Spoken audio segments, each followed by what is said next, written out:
The basic education sector has faced a number of challenges in the past year across the Western Cape. These include violence on school grounds, unplaced pupils and rotational timetables.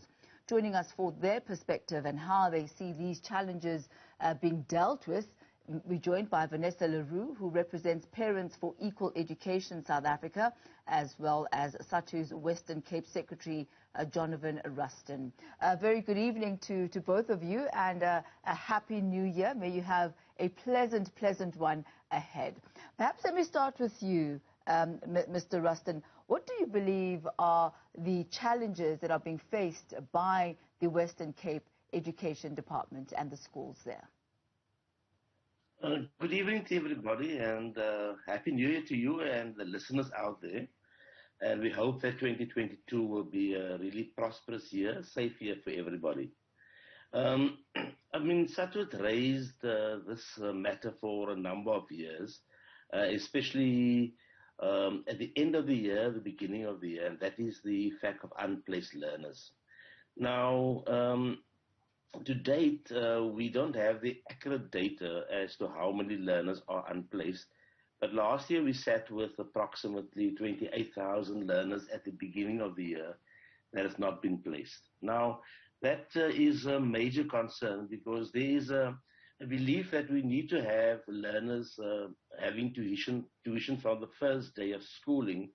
But when if learners are still outside of the classroom at the end of the first quarter, it does have a major impact on their learning and teaching, and also how they progress throughout the year. Now, especially the points of concern is our grade 1 learners and our grade 8 learners. Now, that is our first time learners going to school, was extremely excited about starting their new career, in which they call big school, and then they are deflated by the fact that they are unplaced.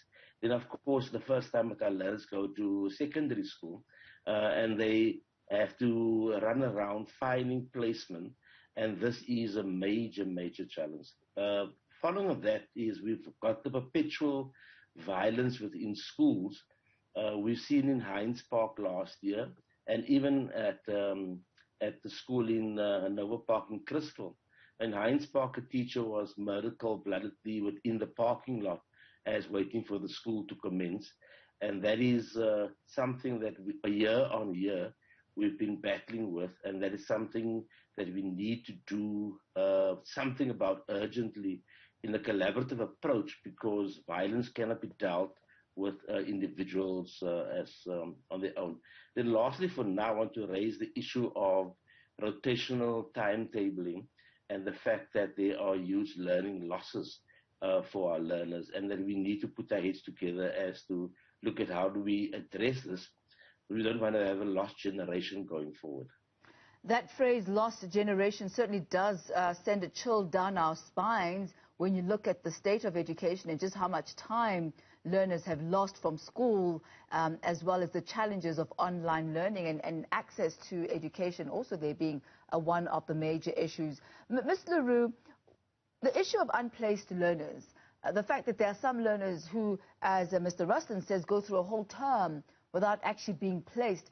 How rife and how prevalent is that? And how are parents dealing with it? And is there anything that can be done from the parenting perspective to ensure that these backlogs do not occur? Where do you see the gaps and the solutions lying? At this point, I must rectify. It's not learners losing a whole term. It is learners, thousands of learners this year that lost a whole academic year.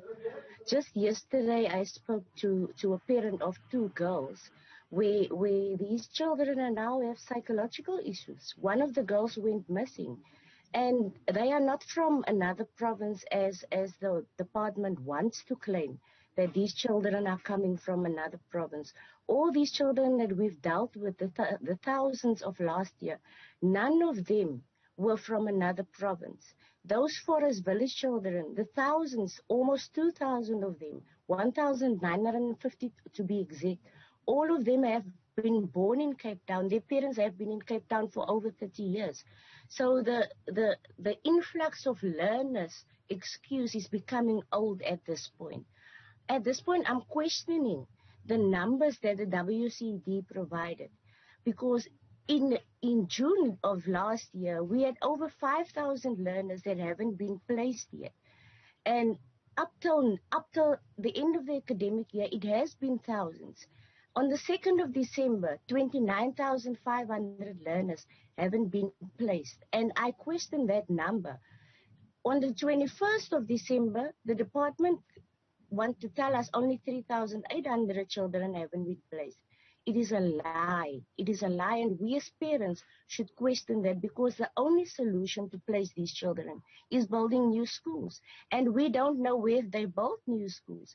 If they are talking about the over 100 mobile classes that they started early last year and they handed over in October, that classes have been filled already. So I'm asking, if they couldn't place thousands of learners for a whole year, how did they magically place over 29,000 learners in a space of 3 weeks? And that's the type of politics that we as parents don't have time to play with. And we wish that the unions could have worked with us. But we must be blunt and we must be honest. The unions have failed us, because this sector, at the end of the day, this sector is not a teacher alone. The teacher must know we as the parents are the clients, and they failed during this whole pandemic to listen to us. Irrespective, at the end of the day, I can only speak for parents, but they have failed us because they failed to listen to us. They went to negotiation tables in the peak of the pandemic. SATU that should know the ground, SATU that should know the situation in our schools and the overcrowded classrooms. They went to the negotiation tables, placing our children at risk. We are not over this pandemic. Here we are in a fourth wave. If WCD is telling me they have placed these children, I'm questioning how many children are in a classroom when we for years already first struggled with 50 to 60 learners in a class under normal circumstances. There's a certain push from the department, from unions, and we must also address the white elephant in the room, the Human Rights Commission. That's the white elephant that doesn't serve us as a community. That's the white elephant that failed to address the rights of our children, the rights of us as parents.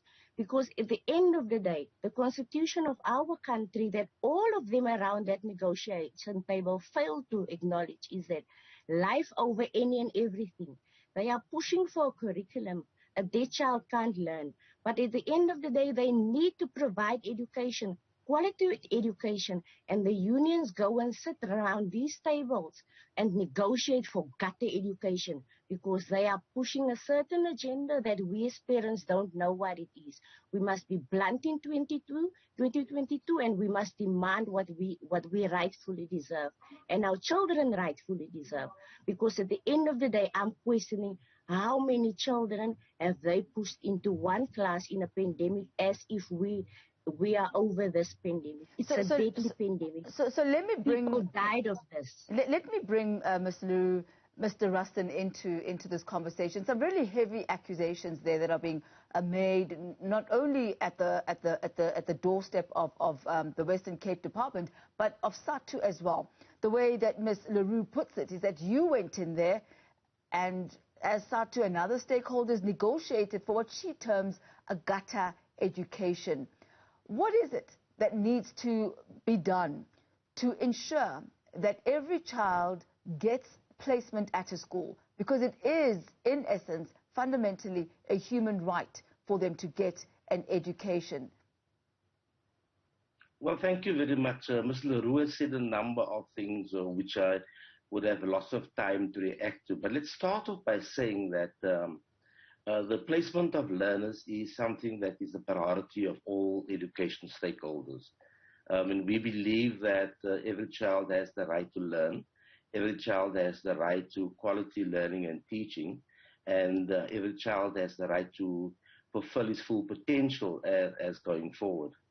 Now, one of the misnomers that Mr. Leroux is mentioning on this program is that there's negotiations with regard to how to deal with learners and schooling within the pandemic. Now, that's a misnomer.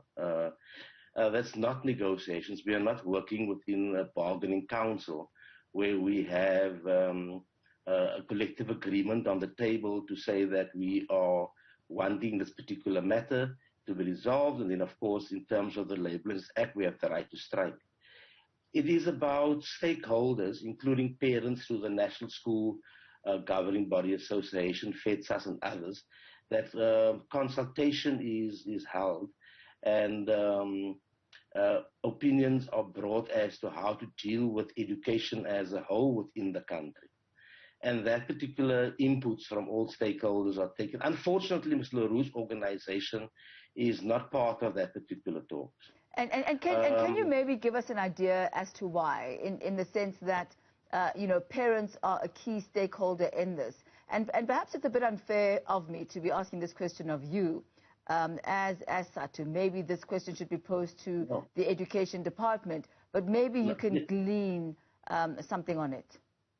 I'll give you some input, that we are working in a structured environment and that parents are organized by organizations like Ms. Leroux's. I'm not sure if hers is registered as a parent organization and whether it is recognized by both DBE and other education sectors, of which her organization needs to do that registration policy. So there are organizations that represent parent formations, and as I mentioned them, there's the National Association of School Governing Bodies. There is a national organization representing parents throughout the country. There's FEDSAS, and there are others as well. So opinions are brought, are sought from teacher unions, parent organizations, the likes, and the input is given. But of course, it is not negotiations, as Mr. Leroux said. It's consultation. Of course, we do raise our concerns about how things are managed. Now, let's take it, make it very clear that our advice is based on our members' surveys, our members' input, which we get, but also based on science as well. So therefore, in terms of how we've dealt with in the pandemic, was a combination of what our members have been saying to us and what the science have been saying to us as well. But we're digressing a bit, but let me come back to the issue of placement of learners, which is a very important one.